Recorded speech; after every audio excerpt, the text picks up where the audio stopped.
Hi guys, so today I'll be doing a book review where I have Never Known Men by Jacqueline Harpman. I actually read this a couple months ago, but just now doing a book review on it. I couldn't really go without doing one because I kept thinking about it. I'm like, oh my gosh, this book was really good. Let me share.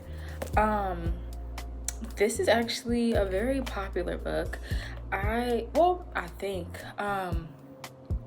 I kept seeing it all over Book Talk when I did have TikTok. So I'm not really sure if it's still popular, but it's a good enough book to where I wouldn't be surprised if it was still hyped up. Yeah, so I actually made it's on my phone, but I have like, you can't even really see. I have like presentation slides just of the whole thing. If I can try to like edit the slides in on here, I will, so it'd be easier to follow along, but I'll still show what I'm reading. So we have the title slide. I have never known men, and I kind of put in the corner that this book is exploring the depths of humanity. So we have the overview of the book.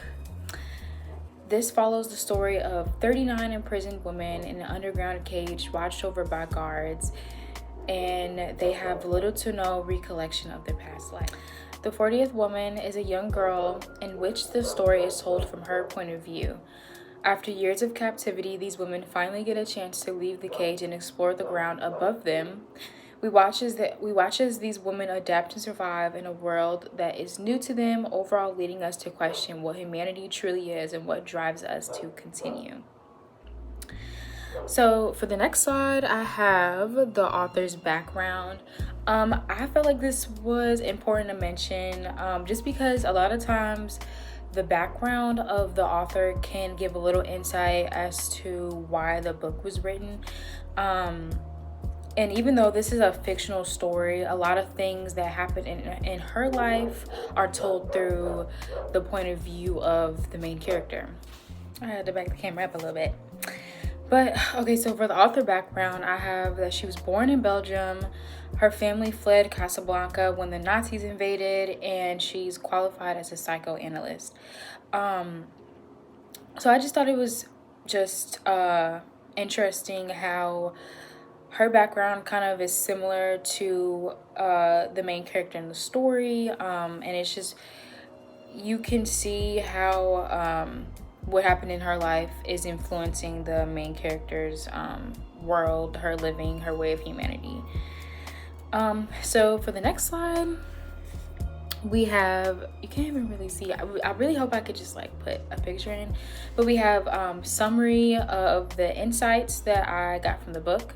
So while reading this book, key insights into human nature emerge, and these are questions that I've formulated. What is humanity? And let me just move on to the next one. What is humanity, and when stripped of all human necessities, what drives you? And I put a specific page for this one, 126. What I was going to say was, for my first question, what is humanity? I didn't give a page number for this because I feel like that is the overcasting question that you can collect from the whole book. And not saying that when stripped of all human necessities, what drives you, not saying that that question isn't shown all throughout the book, but it's only shown very specifically and in certain situations. But the question of what is humanity is really shown throughout the whole book. So yeah, I just think those were both two compelling questions that I was able to form while reading. Yeah, so the next slide I have are the themes. There is a lot of themes that you could pull from this book. And there are some things that show, what? There are more themes that show themselves more than some of the other themes. But the themes I the themes that, what the fuck? I cannot talk. Okay, the themes that I was able to pull, I can finally talk. The themes that I was able to pull while reading was humanity, love and desire, feminism, innovation, and survival. I kind of put those side by side, and seclusion.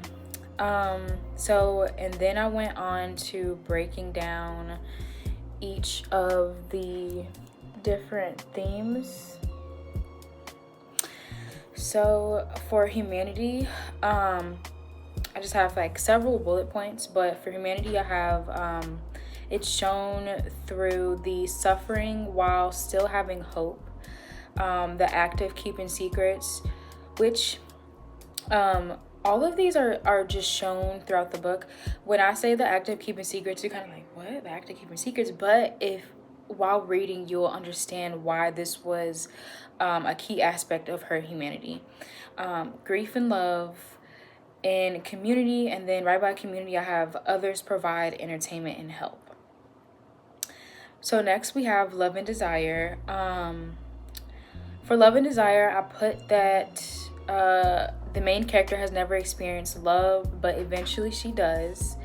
And then another bullet point I put is the guard. I didn't want to get too specific with it. It's kind of already made obvious within the first couple pages, but the guard, you will be able to pull aspects of love and desire specifically. Okay, next we have feminism. Now, okay, so this book isn't like a I hate men book or a radicalized feminist book. Rather, it's a book kind of showing you the sense of community you can gain when you're around knowledgeable women, and the information that you can obtain from people who are older and wiser. So that's actually what I put. Some of what I said is on this slide. This isn't a book discussing the hatred of men, but rather the sense of community amongst women in the same situation. And then also it's important to note that everything she knows, the main character, everything that she knows is from the women around her. So I think that also creates the tone and the theme of femininity being created, because all she's ever known is the knowledge and insight of these other women that are around her that know a little bit more than her. Yeah. And then the last theme I have, did I add this? I don't think I added this, but oh yes I did. Seclusion. And I just put one thing.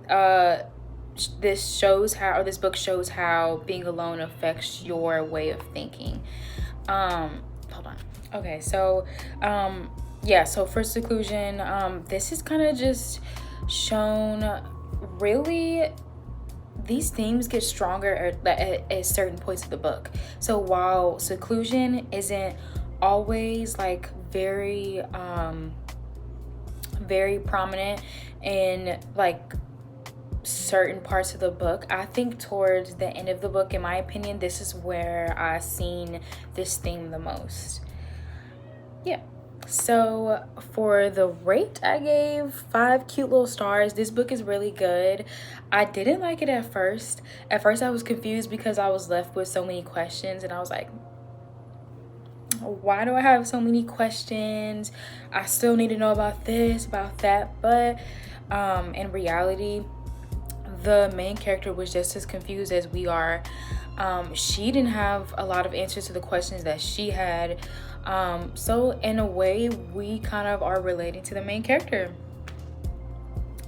So I have a slide for takeaways, just because there are a lot of things that you can pull from this book. So these are all really just questions that I asked myself and just want to share.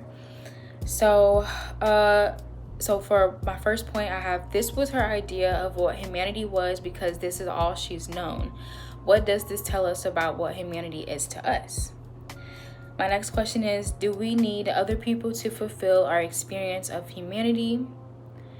And then, how different would this have been with men? And why was there only women?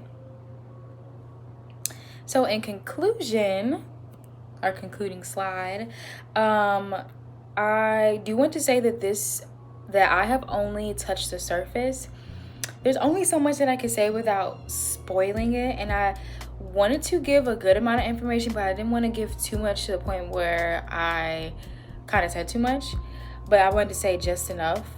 Go read it because I feel like I probably, hopefully I've said enough to convince you to read it. It's a really good book. So I would recommend it. And if you are into like thought-provoking books, this is definitely the book you would want to read. So that is my book review on I Who Have Never Known Men by Jacqueline Harpman. I hope you enjoy.